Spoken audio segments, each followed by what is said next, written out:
दोनों ने उकदा हल कर दिया, दोनों ने फैसला कर दिया कि क्या ईसा अलैहिस्सलाम कौन है जो मसीह मऊद है, वो कौन है? वो वही है जो ईसा बिन मरियम है। वो कौन है? और वो आसमान पे ज़िंदा उठा दिए गए और उनका क्या होगा? नज़ूब होगा। उनका क्या होगा? नज़ूब होगा। और उनकी जिम्मेदारियाँ बयान कर दी। और उनकी मौत तब होगी जब पहले अहले किताब उन पर क्या देंगे? ईमान लाएंगे। अभी उनकी मौत वाक़या नहीं हुई, अभी उनकी मौत वाक़या। ये अबू हुरैरा रज़ियल्लाहु तआला अन्हु ने उकदा हल कर दिया उम्मत के लिए।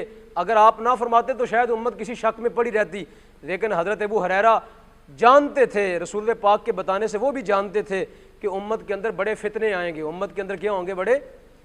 इस उम्मत में कौम आद और समूद की तरह अजाब तो नहीं ना आएगा। आपको पता है सरकार ने फरमाया मेरी उम्मत जो है वो इज्तिमाई तौर के ऊपर हलाक नहीं होगी। इस उम्मत में कौम आद और समूद की तरह के अजाब नहीं आएंगे। इस उम्मत में क्या आएगा? फितने आएंगे। इस उम्मत में क्या आएगा? कभी इनकार हदीस का फितना, कभी जो है ये फितना कादियानियत, कभी कादियानियत का फितना, कभी जनाबे वाला ये शिरक वाला फितना जो उम्मत के ऊपर शिरक का फतवा लगाया जाता है, और कभी इसके सिवा बड़ी बड़ी बेहयाई के फितने और शिरक के फितने, और कभी जनाब फहाशी के फितने, कभी माल दौलत के फितने। इस उम्मत के अंदर अजाब नहीं आएगा कौम समूद व आद की तरह, बल्कि इस उम्मत में क्या आएंगे? फितने आएंगे। इस उम्मत में क्या आएंगे? और सहाबा कराम ने उन फितनों की जड़ काट के दुनिया से गए हैं। सहाबा कराम उम्मत को ऐसा वाय अमल दे के गए हैं कि उम्मत के लिए वो तालीम मौजूद है कि जब कभी फितने आएंगे तो सहाबा कराम की तालीम के अंदर वो चीज़ें आपको मुयसर आ जाएंगी कि इस फितने का क्या हल है, इस फितने का। बात समझाई कि नहीं आई भाई? तो ये हदीस पाक आपके सामने पढ़ दी। आगे दूसरी हदीस है हज़रत अबू हुरैरा से रज़ियल्लाहु तआला अन्हु। इसी जगह दूसरी हदीस है, नोट करें।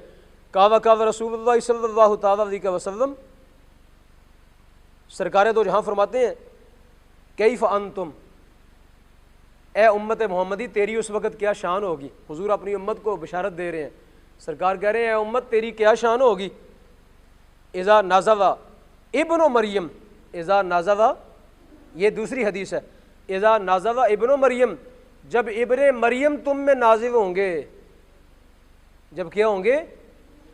इज़ा नाज़ला इब्नो मरियम फ़ी कुम, जब इब्ने मरियम तुम में नाजिल होंगे, उम्मत के अंदर नाजिल होंगे, उम्मत मोहम्मदिया में।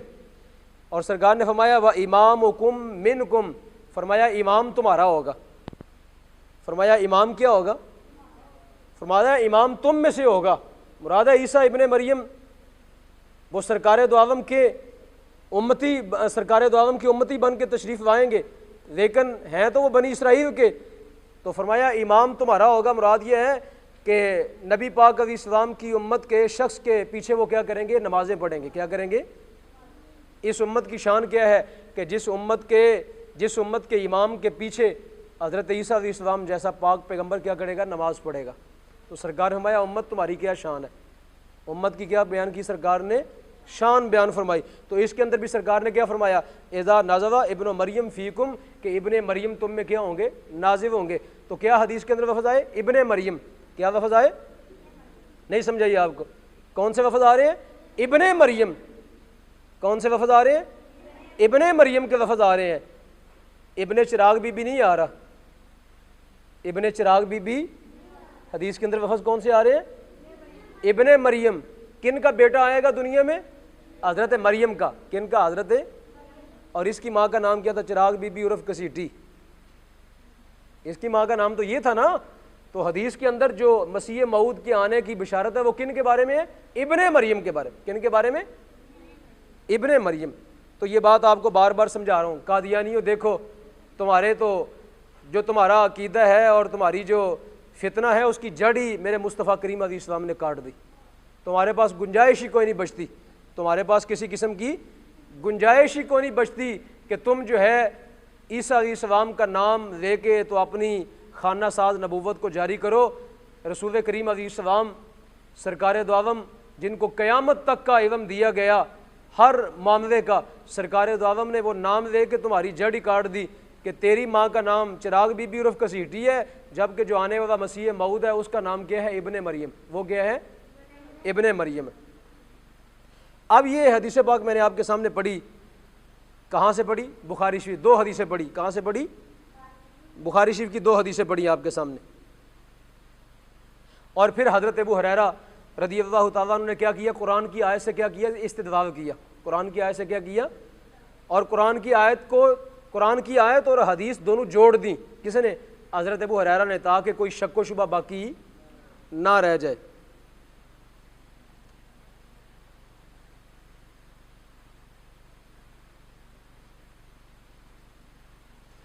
और जो माना सहाबा किराम ने समझा किसका? इस हदीस का और इस आयत का, वो उम्मत के सामने बयान कर दिए। वो उम्मत के सामने क्या कर दिया? और हज़रत अबू हुरैरा ने ये हदीस कोई छुप छुपा के किसी हुजरे में बयान नहीं की। हज़रत अबू हुरैरा रज़ियल्लाहु ताला अन्हु का आपका दर्स होता था मस्जिद नबवी के अंदर, और हज़ारों लोग जो है वो आपसे हदीस क्या करते? सुनते। क्या करते? जब आप हदीस का दर्स देता तो हज़ारों का मजमा होता, बड़े बड़े दूर दराज से लोग सफ़र करके आते कि चल के हज़रत अबू हुरैरा से क्या करते हैं? रसूल पाक की हदीस सुनते हैं। तो वो मजमा हज़ारों के अंदर ये हदीस बयान करते और ये कुरान की आयत पढ़ते। अगर उम्मत ने कोई और माना मुराद लेना होता तो कोई ना कोई सहाबी खड़ा होकर उठ के कहता कि ये आप माना क्या बयान कर रहे हैं।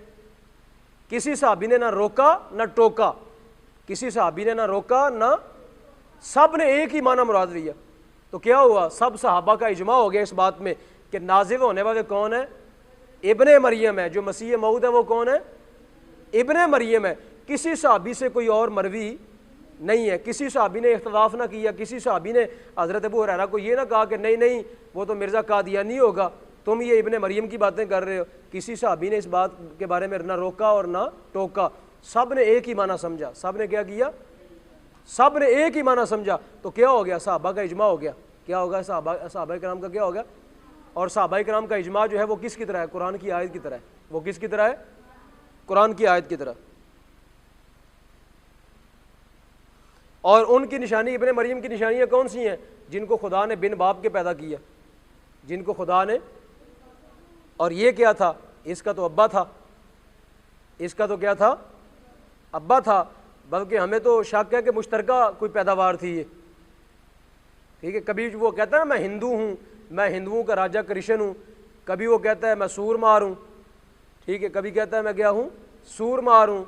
और कभी वो कुछ कहता है, कभी कुछ कहता है। तो इससे पता चला कि ये तो जो है ना, एक अपने आप को कभी वो कहता है मैं क्या, वो क्या नाम उसने बताया, राजा सिंह, वो कभी कहता है मैं सिंह हूँ, सिख हूँ। ठीक है ना। तो वादा ये जो आने वाले मसीह मऊद है ये तो इब्ने मरियम है। और इनकी निशानी क्या है? ये बिन बाप के पैदा हुए। ये क्या हुए? बिन बाप के पैदा हुए। और जिन पर अल्लाह ताला ने इनकी दूसरी निशानी है, इन पर अल्लाह पाक ने इंजील नाज़िल फरमाई। क्या नाज़िल फरमाई? इंजील नाज़िल फरमाई। और जिनको कुरान ने क्या कहा? रसूलन इला बनी इसराइल। इनकी निशानी क्या है? जिनको कुरान ने क्या कहा? रसूलन इला बनी इसराइल। ये बनी इसराइल की तरफ रसूल बना के भेजे गए। इनकी निशानियाँ तो ये हैं, इनकी निशानियाँ तो। और ये मिर्ज़ा कादियानी, ये तो गवर्नमेंट का वफादार गुलाम था। ठीक है ना। ये तो गवर्नमेंट का, ईस्ट इंडिया कंपनी का तनहादार मुलाजिम था। ये तो तनहादार, ये तो ईसाइयों से तनहा देता फितना फैलाने की। और ये मरा कब? ये तो 26 मई 1908 को, ये तो 26 मई 1908 को ये तो लेटरीन के अंदर मरा। इसकी निशानी ये है कि ये 26 मई 1908 को लाहौर के अंदर अहमदिया बिल्डिंग बरात रोड के ऊपर, ये क्या है? ये तो इबरतनाक मौत मरा 1908 को। और फिर इसकी जो लाश है वो किसके ऊपर रख के? रेलगाड़ी के ऊपर रख के, रेलगाड़ी के ऊपर रख के इसकी लाश को कादियान पहुंचाया गया। जिसको ये नाम देता था क्या? ये रेलगाड़ी को पता क्या कहता? अपनी किताबों में कहता है ये दज्जाल का गधा है। रेलगाड़ी का नाम इसने रखा दज्जाल का गधा। तो इसकी लाश जो है कहाँ पे रख के भेजी गई? दज्जाल के गधे पर। दज्जाल के, रेलगाड़ी को नाम देता है ना, कहता है ये दज्जाल का गधा है। कहता है दज्जाल इस पे सवारी करेगा आगे, रेलगाड़ी को। तो अब देखें हदीस पाक के अंदर, अच्छा अब देखें हदीस पाक के अंदर जो आपने 2 हदीसें पढ़ी, इसके अंदर कहीं आया कि सरकार दो आलम ने फरमाया कि आने वाला मसीह होगा। और 2 हदीसें पढ़ी आपने जिसके अंदर सरकार ने फरमाया इब्ने मरियम होगा। आने वाला क्या होगा? और ये सुने ना, सरकार ने क्या फरमाया? सरकार ने फरमाया इस हदीस के अंदर कि आने वाला क्या होगा? मसीह मसीह मसीह की मसीह जैसा होगा ये फरमाया? नहीं, फरमाया बजाते खुद वो आएंगे। बजाते खुद आएंगे कौन? इब्ने मरियम। बजाते खुद क्या आएंगे? इब्ने मरियम आएंगे। तो वाज़ा इससे पता चला कि मिर्ज़ा कादियानी दज्जाल है, कज़्ज़ाब है और झूठ पे झूठ बोलता जा रहा है, और कादियानी ज़ुर्रियत को इसने पागल बना रखा है, और कादियानी ज़ुर्रियत जो है वो इसके पीछे वक्त के जहन्नम का ईंधन बनने वाली है। काश उनको तौबा नसीब हो जाए, काश वो हक़ को पहचाने, काश वो रसूल करीम की ख़त्म नबूवत पर ईमान ले आए, काश वो मिर्ज़ा कादियानी के झूठे दावे उसको उसके मुंह के ऊपर मार के, पाँव के नीचे रौंद के, और रसूल करीम के दीन के जो है वो सच्चे शदाई बन जाए, ताकि उनकी आखिरत बर्बाद होने से क्या करे? बच जाए। अच्छा, फिर इसके अंदर एक बात और नुक्ता देखे, रसूल पाक ने क्या उठाई? सरकार ने कसम उठाई। सरकार ने क्या उठाई? वल्लज़ी नफ्सी बियदिही। सरकार में वो अल्लाह की कसम, इज़्ज़त की कसम, वो इब्ने मरियम होगा। वो आने वाला कौन होगा? इब्ने मरियम होगा। और ये भी अपनी किताब के अंदर लिखता है, ये हमामतुल बुशरा सफ़ा नंबर 14 कहता है, वल कसम यदुल्लु अला अन्नल खबर महमूद अल ज़ाहिर।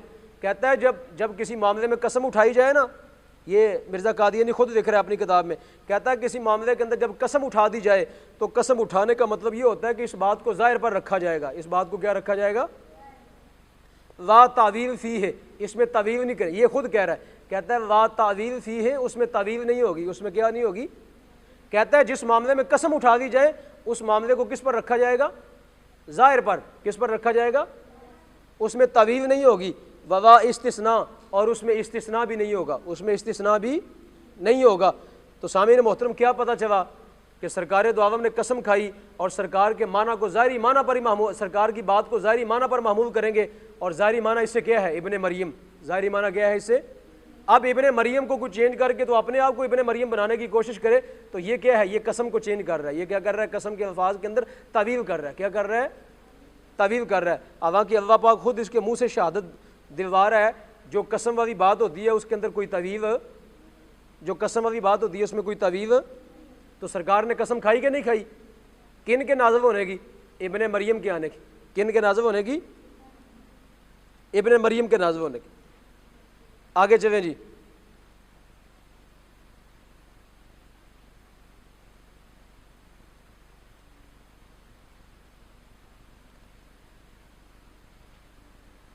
ये मेरे सामने सही मुस्लिम है, ये देखें सही मुस्लिम शरीफ। बुखारी शरीफ के अंदर भी आ गया, मुस्लिम शरीफ के अंदर भी ये बात आ गई, तो गोया ये मुत्तफ़क़ होगी। हदीस क्या होगी? ये मुत्तफ़क़ है, जिस पर क्या हो गया? सबका इत्तिफाक हो गया। बुखारी और मुस्लिम दोनों आइम्मा का क्या हो गया? इस पर इत्तिफाक हो गया। अब ये देखें, ये कितनी लंबी हदीस है, ये ज़रा देखें, नोट करें। ये आपको नज़र आ रही है? ये देखें जिसके ऊपर निशानी लगी हुई है।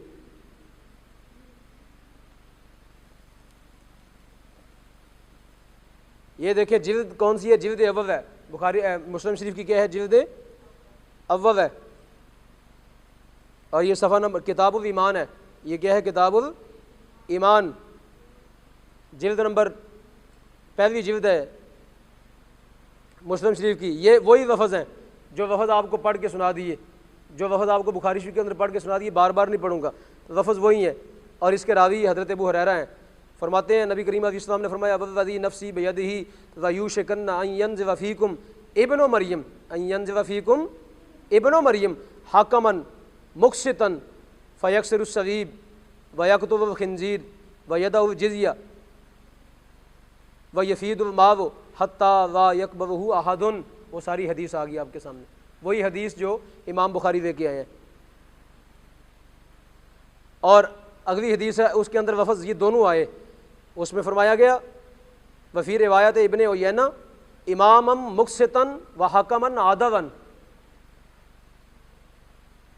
और वही इसके अंदर भी लफ्ज़ आए कि सरकार ने फरमाया एक सजदा करना उनके ज़माने में ये दुनिया माफ़ी यहाँ से क्या होगा? बेहतर होगा। दुनिया माफ़ी यहाँ से क्या होगा? बेहतर होगा। और हज़रत अबू हुरैरा ने वही आयत पढ़ी, यानी ये सारी हदीस बयान करने के बाद मुस्लिम शरीफ के अंदर भी वही अल्फाज आए कि हज़रत अबू हुरैरा ने पहले ये सारी हदीस पढ़ी और बाद में फिर वो आयत पढ़ी, कौन सी? व इम मिन अहलिल किताब इल्ला व युमिनन्न बिही क़ब्ल मौती, क़ब्ल मौती। हज़रत ईसा अलैहिस्सलाम की मौत से पहले पहले अहले किताब ईमान ले आएंगे। क्या करेंगे? अहले किताब तो इसके अंदर भी सारी हदीसें आई। इसके अंदर कुछ बातें इजाफी भी आई इसके अंदर कि जब ईसा अलैहिस्सलाम आएंगे तो उस वक़्त खिंजीर मार दिया जाएगा, सलीब तोड़ दी जाएगी और जजिया ख़त्म हो जाएगा। और साथ ये भी फरमाया कि जो दिलों के अंदर बुग़्ज़ पैदा होगा, मुसलमानों के दिलों के अंदर आपस में बुग़्ज़ और दिलों के अंदर क्या होगा, हसद पैदा हो चुका होगा। ईसा अलैहिस्सलाम आएंगे तो ये सारी बातें भी दिल साफ़ हो जाएंगे, सबके मुसलमानों के दिल आपस में क्या हो जाएंगे, आपस का बुग़्ज़ ख़त्म, आपस की लड़ाइयाँ झगड़े बंद। चूँकि लड़ाई झगड़े की बुनियाद क्या है, माव। लड़ाई झगड़े की बुनियाद क्या है, माव है। माव के पीछे लोग बढ़ते हैं। जब माव इतना हो जाएगा, लोगों की तवज्जो ही माव की तरफ नहीं जाएगी, कोई किसी का माल छीनना नहीं चाहेगा, कोई किसी का माल छीनना, ये बरकतें हो जाएंगी सारी ईसा अलैहिस्सलाम के आने से कि लोगों का लड़ाई झगड़े बुग़्ज़ हसद कीना गीबत ये सब ख़त्म हो जाएगा और माशरा इन रूहानी बीमारियों से क्या हो जाएगा, पाक हो जाएगा। क्या हो जाएगा, पाक हो जाएगा। और कोई बंदा किसी का माल छीनने की कोशिश नहीं करेगा, कोई किसी की ज़मीन छीनने की कोशिश नहीं करेगा। तो ये बरकत है। फिर दोबारा कहने लगा हूँ, ये बरकत है किसकी, निज़ाम मुस्तफ़ा की। ये बरकत है किसकी, आज पाकिस्तान इंतशार का शिकार है, हर तरफ लड़ाई झगड़े बुग़्ज़ हसद कीना, बरादरियों के अंदर, घरों के अंदर, भाइयों के अंदर, बहनों के अंदर, बेटियों के अंदर, माओं के अंदर, ठीक है ना, रिश्तेदारों के अंदर हसद है, बुग़्ज़ है, कीना है और गीबत है और आपस में छीना झपटी है। उसकी वजह क्या है, घरों में निज़ाम मुस्तफ़ा, ना इनफरादी ज़िंदगी में निज़ाम मुस्तफ़ा है और ना इज्तिमाई ज़िंदगी के अंदर क्या है, निज़ाम मुस्तफ़ा। ना हमारा मुल्की निज़ाम मुस्तफ़ा की बात करता है और ना हमारा जो इनफरादी घरों का निज़ाम है, ख़ानदानी निज़ाम है, उसके अंदर भी निज़ाम मुस्तफ़ा कोई नहीं है, ठीक है ना। इसलिए हर घर के अंदर आग लगी हुई है। इसलिए हर घर में क्या लगी हुई है, आग लगी हुई है। जब घरों के अंदर हुजूर का दीन आता है तो ये सारी बातें ख़त्म हो जाती हैं। सारी बातें क्या होती हैं, तब घरों से बुग़्ज़ जाता है, तब दिलों से बुग़्ज़ निकलता है। और जब बंदा माल दौलत का रिसिया होता है, जब हर बंदा छीना झपटी करना चाहता है, तो उस वक़्त दिल जो हैं वो आपस में क्या होते हैं, बुग़्ज़ और हसद का शिकार होते हैं। अपनी शोहरत और नामवरी के लिए लोग और अपनी अनानियत और अपने तशख़्ख़ुस के लिए लोग क्या करते हैं, बुग़्ज़ पैदा कर देते हैं, कीने पैदा कर देते हैं, हसद पैदा कर देते हैं। अगर आप चाहते हैं कि आपके दिल पाक हो जाए तो आप हुजूर नबी करीम अलैहिस्सलाम की सुन्नत पर अमल करें। क्या करें, हुजूर की सुन्नत पर अमल करें। क्योंकि हुजूर का निज़ाम आता है तो ये सारी चीज़ें क्या होती हैं, ख़त्म हो जाती। तो इसके अंदर भी आपके सामने ये हदीस पाक बयान कर दी, ये मुस्लिम शरीफ की हदीस बयान कर दी कि इसके अंदर भी यही सरकार ने फरमाया। और हज़रत अबू हुरैरा ने साथ कुरान की आयत पढ़ के यही इस्तिदलाल किया कि नाज़िल होने वाले कौन है, इब्ने मरियम। कौन है वो, इब्ने चिराग बीबी उर्फ कसीटी का बेटा नाज़िल होने वाला। ये तो पैदा हुआ, ये तो माँ के पेट से पैदा हुआ है ना, वो तो नाज़िल होंगे किससे, मिनस समा। किससे नाज़िल होंगे, आसमान से आएंगे। किससे आएंगे, आसमान से आएंगे। चले भाई, अब आगे एक और हदीस नोट करें। अब मैं हदीसों के आपको नंबर बताने लगा हूँ, बस मैं सारी हदीसें नहीं पढ़ूंगा क्योंकि हमने आज हदीस वाला चैप्टर क्लोज कर देना।